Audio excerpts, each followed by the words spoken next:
Saludos, queridos. So I wasn't sure if I was going to make it to do this reading with the full moon. Allow me to incense you with... This is actually not a personal blend of incense. It is the delicious workings of... Oh my gosh, I forgot their name. Oh, that's awful. I'll be sure to plug it in below.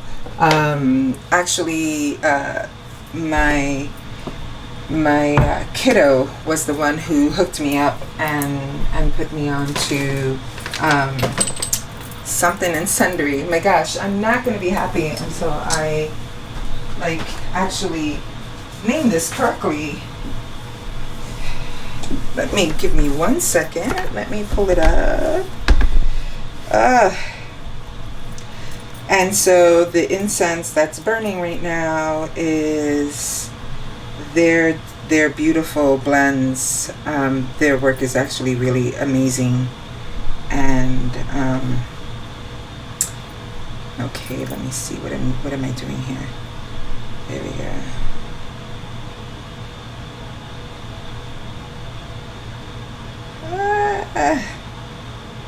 This is awful. This is what I get for... It's like I'm trying to both tell you and at the same time, don't want to leave it hanging, because I think you will absolutely enjoy their stuff. Sphere and Sundry. My goodness. I couldn't remember that. Anyways, these are formulas from Sphere and Sundry, which is really beautiful and has been, I cannot begin to tell you, saving my ass during the season of grief and recalibration. I mean, there's so many things I don't even know what to tell you. It's like there's so many things that has been happening, as you know, here and there. And so back to the point of our gathering here. It is the full moon. Actually, it's today's Wednesday, so yesterday was the full moon in Sagittarius, and it's a fire sign. And one of the things, of course, you already know, because you've been here for a while, and you also in your own life, I'm sure, in some way, shape, or form, may have practices around this. So it is really activating, but you know that the full moon is about closures and kind of shutting down, wrapping up with a bow. Also clearing and releasing, also known as letting go. And so I had, interestingly enough, prepared myself for, I was staying at my dad's before he passed, and had taken with me tarot to do a reading. But it didn't happen that way, which is, of course, fine, more than fine, but that's really basic language. Anyway, so above the idea of what needs, clearings, and releasing, and also completing, allowing a thing to close, as always, I promise you that even if you don't kind of move according to the moon phases or the astrological placements, it's still energy activated in your life, and it's still showing up in one way or another, whether we acknowledge it or not. And so today I'm pulling just to ask, what is it that we need to focus on in this moment as we're closing down, because the full moon, right, we're leading up to a new moon. What is it that we may need to be present with, and what do we need to embrace? What do we need to release? So I'm using the Rebel Oracle deck, I believe. Maybe not. Give me 1 second. This is so funny. Oh my gosh. Yes, actually that is the Rebel Oracle deck. It's It cracks me up because I've been sticking to certain decks for a while, so it actually really cracks me up when I'm not sure what deck I have in my hand. I'm still, let me look through this for 1 minute. Okay, I think I have the correct deck. That is so funny. So one of the things I've been learning that before I was like really ashamed of, literally felt shame about, or embarrassed, and have noticed, like, the way that impacts me when I feel like I can't remember something, or I don't have like the data accessible to speak verbatim. That often really throws me off, and is really difficult for me because I want to be able to remember or say or quote something accurately, but the truth is that is not my lot. So I'm like, wow, like there's some things I cannot recall or remember as easily. So these days I'm depending a lot on Spirit's help, and also honoring and trusting that my brain doesn't function like that anymore. So enough about me. I'm actually I am shuffling the deck as I speak, and just really asking the wisdoms that are both present in this dimension and beyond to guide us, to speak to us, to affirm, confirm, reveal that which we need to focus on, that which we need to embrace, that which we need to release, and what will support us during this particular portal and window of completions. Again, your full moons are actually quite beautiful and brilliant. Last night I was over my dad's house and hanging out with my stepmom and my sister, and we were looking at the moon. Whenever the moon is full, my sister will always call me to tell me, have you seen it? And sometimes I can say yes and sometimes no, but in this apartment, my office room actually gives me the most gorgeous view of the moon when she is in the sky. So I am grateful for that. Here we have, interestingly enough, this was just the card I was looking at. Free from judgment, free to love, which is beautiful. That's our focus for this particular portal, which is wonderful. And our next card is what we are to embrace. The perfection of your life. That's quite beautiful.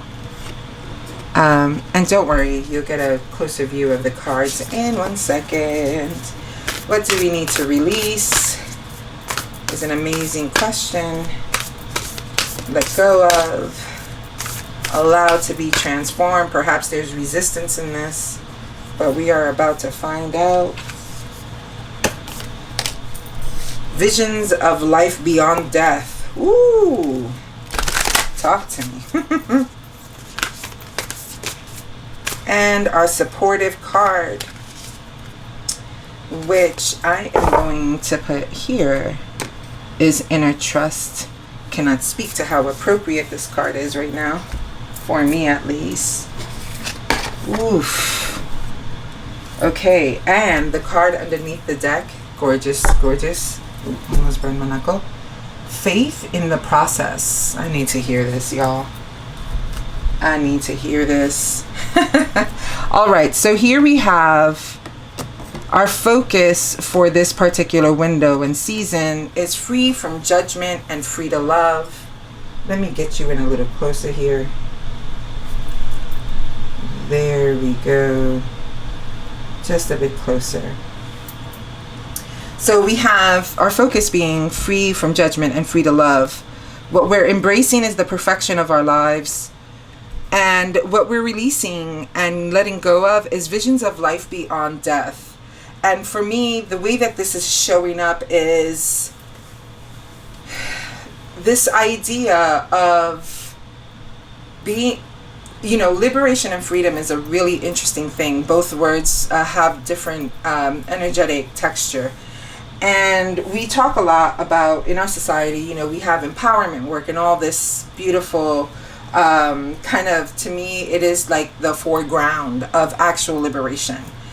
And to step into, and now I'm positively sure that anything I'm going to fucking say in this video is like, it's first coming to me and first like speaking to my heart and speaking to my own life, right? Because energetically, when we're holding containers, we're in the very container we're holding as well.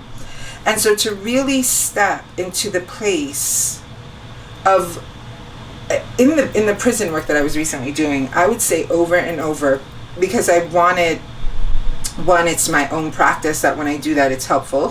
Secondarily, recognizing that the judgment, to be free from judgment, is really judging, is a actual natural part of our brain's way of discerning, right? So we're looking between things. We are examining, we are assessing, we are constantly in that state as humans. But to get to a place of judgment is to be at a final verdict. And I'm sure I've said this before. And so to be free from judgment is to be free from the final verdict. To me, this is about like what meaning we give something, right? And yesterday I had fucking like the night before and into the morning, it was a really rough time for me.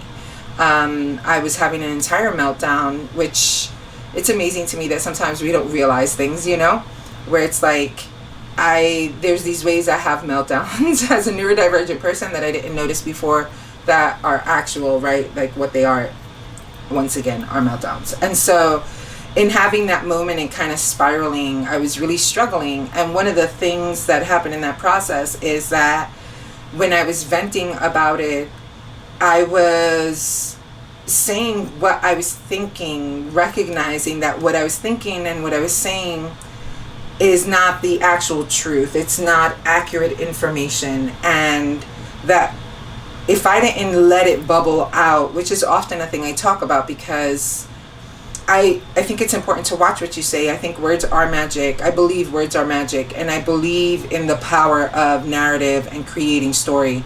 But I also recognize that you cannot, at least for me, I don't know what's underneath the surface unless I let it bubble out in order to clean it. And it reminds me of growing up, and I hated this. My mom, when it was cleaning time on a weekend, she would take everything out,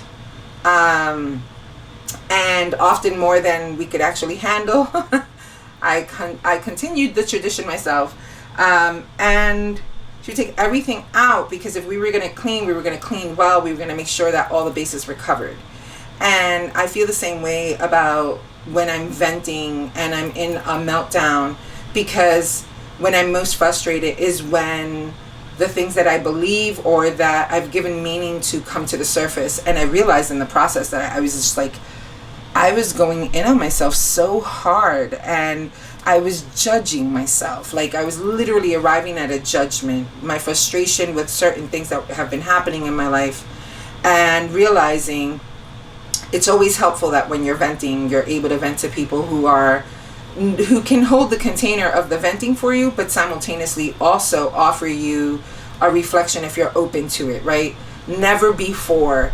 And this is really important. I often ask folks when those moments are happening and I'm just listening and I'm like, I believe you, right? Like we need to know that first. And I don't offer a reflection just willy-nilly. I'll ask, can I offer something?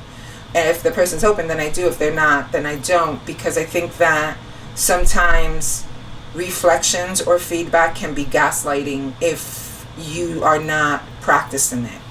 And so I have the good fortune that the people actually trust with my vents know how to hold the space and know how to offer feedback. Anyway, so one of the things that, was reflected back to me is just like, are these the things, what I was saying and the way I was speaking about it, are these the things I believe about myself, etc., right? And I had to sit with that. I had to sit with, what am I believing about myself? What meaning, judgment, what meaning did I make or have I made out of the things going on? And so to be free from judgment from the final verdict, you have to allow yourself the space of understanding that the berating, the self mistreatment is not going to be the instrument, it's not going to be the vessel that is going to heal you. Right? Shitting on yourself or berating yourself, mistreating yourself, speaking ill about yourself is not going to be what is going to amplify and what is going to grant you strength. It's actually giving yourself the permission in the process of discerning to say, this is what I perceived, but this is how this will change for me. This is how this will be different, right? Or how can I give myself love and compassion? And so I shared on a social media post, right? Choosing to forgive myself for being so hard on myself. And I believe that when our focus is this, to move from being free from judgment, again, what is the meaning that you are making out of something that's going on, or your frustration or situation, and free to love, to actually step into compassion. And that compassion and love and kindness and gentleness with ourselves is going to actually be much more welcoming, much more healing, much more anchoring than it is to really shit on yourself. And there's a distinction I want to make in this because I think it's important anyway. Because I think that sometimes we try to blanket applications, which is what I'm really careful about. What I mean by that is, in my particular experience, I have this tendency to negatively judge myself or negatively engage in that. For others, the person, whoever that is not actually discerning enough, right? And so that's different. You have to find yourself in that. So maybe in here, when the focus is a freedom from judgment and you're free to love, that means you're free to actually be in learning and be in growing. The thing that we need to embrace, that in order to really hold a foundation for us in this space of focusing on freeing ourselves from judgment and condemnation, if you will, into love, is the perfection of our lives. Now, this is something I really struggle with myself, right? Where I'm like, if I look at something I'm struggling with, I'm like, oh, I fucked up, right? Or I take over responsibility, if you will, and feel like what's happening is a result of my doing, which there are consequences. But you have to also be able to get to, you understand divine timing. You understand that things will work out as they need to work out, and that sometimes I struggle with that. And so I'm so glad that this card is reminding us the perfection of our lives, that things are actually working out in our favor. They don't always feel good. It's not always great. I don't understand why both of my parents are gone. I don't understand why cancer was the instrument to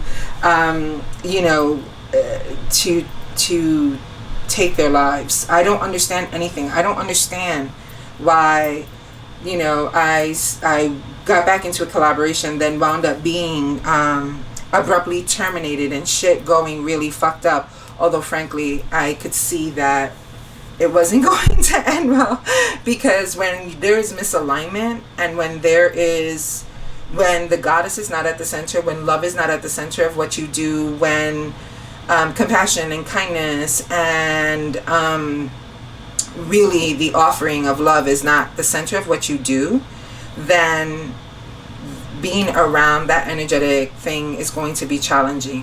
So being able to get to the place where you understand that even the things that you don't understand why they have happened or how your life has come to where it's come to, you have to believe, you have to choose actually to believe that everything is happening according to plan, according to divine timing, according to the cycles, according to what's needed for your most authentic, when I use that word, I don't mean it the way it's abused, but really your truest form, which is on the inside already. What we're releasing and what we're letting go, the visions of life beyond death, is really the place of allowing ourselves to understand how everything is threaded, and that we can release the need to control, which I struggle with, right? Because I'm like, I grew up really learning a lot about trusting God and trusting the goddess, but very little about the practical things, right? And so I had promised myself that I would always be practical and pragmatic. Not the case at all. That is not the case at all. I can be, and often denying myself the understanding that I'm living in a space where the work and how I'm showing up in the world is for things beyond the physical death and beyond the emotional end, or, like death is their endings that mark time, and then there's a beginning after that, no matter what cosmology, right? There's something always more. And so really letting go of the idea that only this dimension, only this cycle of life is what we take into consideration and count as valid. Know that everything you're doing affects this dimension and the dimensions beyond and the dimensions after. And so allowing ourselves to envision, again, visions of life beyond death, is that there is more. There is more. And that's something that somebody told me graciously, was like, hey, I'm sorry for your loss, and they're on the other side, they're still here, type of thing, And what was interesting to me about that is I understand that, I know that, and simultaneously I respect and recognize the beauty and the blessing of having people physically to hold them, to speak to them, to hug them, and nothing can replace that, right? And so but I know that my parents, both of them, and my grandmother and my loved ones and my uncle and ancestors that are well and beyond that are on the dimension, or in the dimension, doing work on our behalf, doing things that we really don't understand how things are aligned or what's happening, but they're on the other side of that. So really allowing yourself to understand that not just in this life, not in just this incarnation, what you do is important. It's also important in the life beyond that. The supporting card is the shit. This was my therapy session yesterday. Inner trust. Inner trust. How do we come? What's going to support the freedom to love? What's going to support accepting that in this, what has happened, what it is enough, right? It's like Dayenu, what we say for Pesach, when we're thinking about all the things that in the allegoric tale of the release from Egypt, right? All the things that we can think of, it would have been enough. It would have been enough if manna fell from the sky, type of thing. And so really stepping into this is to step into your inner trust and trusting yourself. So here's my question for you as this full moon now begins to shift in the portal. My question for you and my question for myself is, what are the ways that we are stepping into the inner trust? What does that actually look like? Where can you trust yourself, and where do you need to build trust? Where can you trust yourself, and where do you need to build trust? Now, bear with me when I say that, because what I want to say about that is that these questions are really important, because I was listening to this amazing video on TikTok, amazing, and it was again the goddess was speaking to me, because then when I was venting to one of my beloveds, they also said the same thing, right? So when synchronicity starts to hit, you're being spoken to. And one of the things were about the way the mechanism of survival functions in your brain, and your brain will, in order to protect itself emotionally, fill in the blank, will bring evidence of why we need to protect ourselves over and over again, especially if you've been in a long place of not being protected. And when I was thinking about that, I can talk more about that, but we'll save that for another time. What I'm communicating right now is that in the same way that the brain has this mechanism that has to do with survival and protection, is the same way that inner trust actually functions. You have to provide evidence toward the fact that you trust yourself, because otherwise you actually won't believe that you can and that you do. And so when I ask you, or when I'm asking myself, how am I trusting myself? What area do I need to build trust? Is because I need to come up with evidence in my life of how I am actually there for myself, right? And so I invite you, as a full moon kind of completion ritual, looking at moving forward when the new moon comes along, which is going to have an entirely different energetic beacon. How are you going to move forward in your life with a solid and clear assessment of how you can trust yourself? Can you trust yourself to protect yourself? Can you trust yourself to stand up for yourself? Can you trust yourself to be gentle with yourself? Can you trust yourself to trust yourself? Right? There's like these layers. So I offer this reading, and I'm so glad for the ways that Spirit shows up to speak to us, because yesterday was such a hard day for me. And so grateful for the angels in my life that speak truth to power. I have no idea where the fuck I would be without my support, and I hold them close to my chest and pray that they would always be protected and blessed, from my therapist to my kids and to friends that actually hold a true light in reflection to me about me when things are hardest for me. So I'm just taking a moment to shout out and bless them and cover them with love and protection.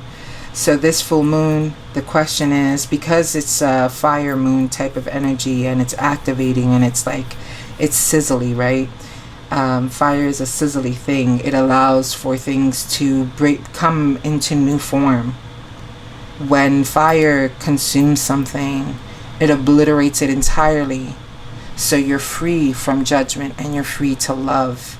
You're free from the meanings that you've made out of things in your life, reactions or actions, experiences and challenges. The meaning that has often been made out of that is that there's something wrong with you.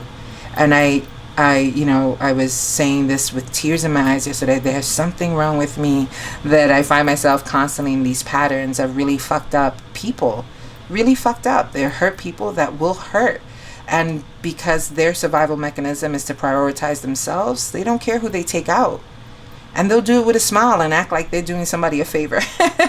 And so I was like, what is wrong with me that I keep on engaging with people like this? And so to stop making the meaning self-deprecating, and to begin to discern and use love as the way to entreat ourselves, as the way to heal ourselves, as the way to come back home, is to me the biggest and the most beautiful work to be done. And so I hope that this reading was generative for you, and I hope that your full moon is bringing you that sense of closing.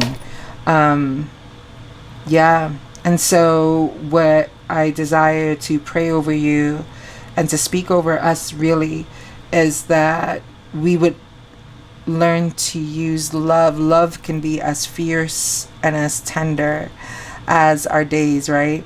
And allow yourself to be with that. Allow yourself to see your life as a beautiful, challenging expression of divinity, and that your life is, and this moment is, in right timing, in aligned timing. Give yourself the opportunity to see beyond, know that everything that you do is beyond and has an impact beyond this world. Ultimately, trust in the divine, trust in your cosmology, trust in that which is beyond our comprehension is really going to be the ground rock, the bedrock, the cornerstone of anything we're building in our lives, to include our own selves. So I love you. I bless you. I hope that you are well and nourished. Shalom.